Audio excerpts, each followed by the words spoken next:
Alhamdulillahirabbil alamin. Wassalatu wassalamu ala asyrafil anbiya'i wal mursalin wa ala alihi washabbihi ajma'in. Alhamdulillah, segala puji bagi Allah yang memberikan kita kesihatan dan kelapangan serta kesanggupan untuk menghadirkan diri ke rumahnya, menyempurnakan panggilan hayya 'alas shalah. Mudah-mudahan kita mendapat kejayaan yang dijanjikan.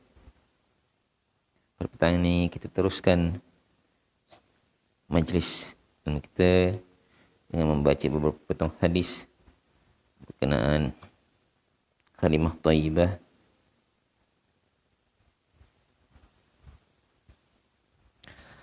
An Abdullah bin Amr radhiyallahu anhu anin Nabi sallallahu alaihi wasallam qala afdalu zikri la ilaha illallah wa afdalu du'a ila istighfaru ma qara'a fa'lam annahu la ilaha illallah wastaghfir li dhanbika ilaih. An Abdullah bin Amr radhiyallahu anhu anin Nabi sallallahu alaihi wasallam qala afdalu dzikri la ilaha illallah wa afdalu du'a istighfaru summa qara'a fa'lam annahu la ilaha illallah wastaghfir li dhanbika ilaih. Diriwayatkan daripada Sayyidina Abdullah bin Amr radhiyallahu anhu bahawa baginda sallallahu alaihi wasallam bersabda, zikir yang paling afdal ialah la ilaha illallah, dan doa yang paling afdal ialah istighfar. Kemudian baginda sallallahu alaihi wasallam membaca, fa'lam annahu la ilaha illallah wastaghfir li dhanbik. Mafhumnya, maka ketahuilah bahawa sesungguhnya tidak ada ilah, yakni sembahan atau Tuhan selain daripada Allah, dan mohonlah ampunan bagi dosamu. Surah Muhammad ayat 19.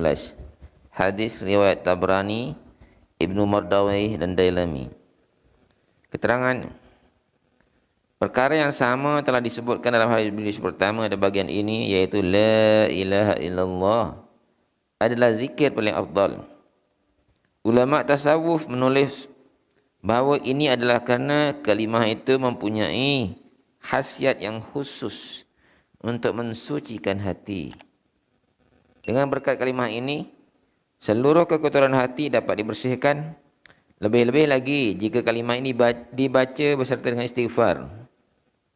Terdapat dalam satu hadis bahawa doa Nabi Yunus AS ketika berada di dalam perut ikan ialah la ilaha illa anta subhanaka inni kuntu minaz zalimin. Sesiapa yang berdoa dengan membaca kalimah ini, maka doanya pasti akan dikabulkan. Perkara ini telah disebutkan dalam hadis yang pertama dalam bagian ini, iaitu zikir yang paling baik dan paling afdal ialah la ilaha illallah. Tetapi dalam hadis tersebut dinyatakan bahawa doa paling afdal ialah alhamdulillah. Sedangkan dalam hadis ini ialah astaghfirullah. Perbezaan seperti ini boleh juga disebabkan oleh perbezaan keadaan seseorang. Bagi seseorang yang soleh dan bertakwa, maka doa yang paling afdal ialah alhamdulillah. Bagi seorang yang berdosa pula, dia sangat berhajat kepada taubat dan istighfar, maka istighfar lebih afdal untuknya. Selain daripada itu, ada sebab-sebab lain yang menentukan sesuatu zikir itu lebih afdal. Untuk memperoleh kemanfaatan, puji-pujian dan sanjungan terhadap Allah SWT adalah lebih berkesan.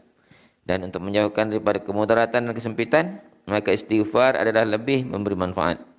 Selain itu, terdapat banyak lagi sebab lain dalam perselisihan semua ini. Hadis berikutnya, An Abi Bakr as-Siddiq radhiyallahu anhu anin Nabi sallallahu alaihi wasallam qala alaikum bila ilaha illallah wal istighfara fa akthiru minhuma fa innal iblis qala ahlaktun nasa bil zunubi wa ahlakuni bila ilaha illallah wal istighfaru falamma ra'aitu dzalika lahtuhum bil ahwa'i wa hum yahsabuna annahum muhtadun. Mafhumnya, Sayyidina Abu Bakar As-Siddiq radhiyallahu anhu berkata, Rasulullah sallallahu alaihi wasallam bersabda, hendaklah kamu berpegang teguh dengan la ilaha illallah dan istighfar. Banyakkanlah membaca kedua-dua kalimah itu. Sesungguhnya iblis berkata, aku membinasakan manusia dengan dosa dan manusia membinasakan aku dengan la ilaha illallah dan istighfar. Setelah aku melihat keadaan mereka yang begitu, maka aku membinasakan mereka dengan amal perbuatan yang mengikut hawa nafsu, yakni bid'ah, sedangkan mereka menyangka bahawa mereka diberi petunjuk. Sayyidina Abu Bakar As-Siddiq radhiyallahu anhu berkata, Rasulullah sallallahu alaihi wasallam bersabda, hendaklah kamu berpegang teguh dengan la ilaha illallah dan istighfar. Banyakkanlah membaca kedua-dua kalimah itu. Sesungguhnya iblis berkata, aku membinasakan manusia dengan dosa dan manusia membinasakan aku dengan la ilaha illallah dan istighfar. Setelah aku melihat keadaan mereka yang begitu, maka aku membinasakan mereka dengan amal perbuatan yang mengikut hawa nafsu, yakni bid'ah, sedangkan mereka menyangka bahawa mereka diberi petunjuk. Hadis riwayat Abu Ya'la.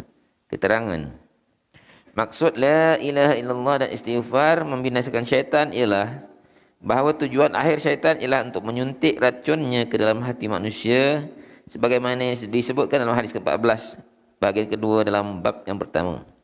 Suntikan racun itu hanya akan berkesan apabila hati lalai daripada mengingati Allah Subhanahu wa taala. Sebaliknya, jika hati mengingati Allah Subhanahu wa taala, maka syaitan terpaksa berpaling daripada hati itu dalam keadaan hina. Alhamdulillah.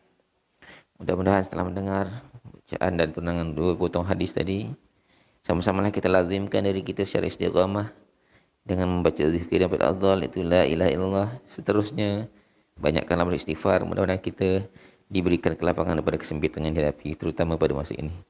Tutup majlis pada petang inti dengan tasbih kifaran sunnah al-ras. Subhanallah bihamdihi, subhanakallahumma wa bihamdika, asyhadu an la ilaha illa anta, astaghfiruka wa atubu ilaik. Bismillahirrahmanirrahim. Wal 'ashr.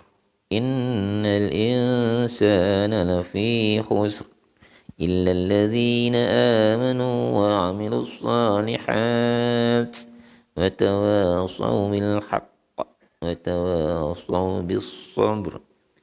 Sallallahu ala sayyidina Muhammadin nabiyil ummi wa ala alihi wa sahbihi wa baraka wa sallam. Alhamdulillah rabbil alamin.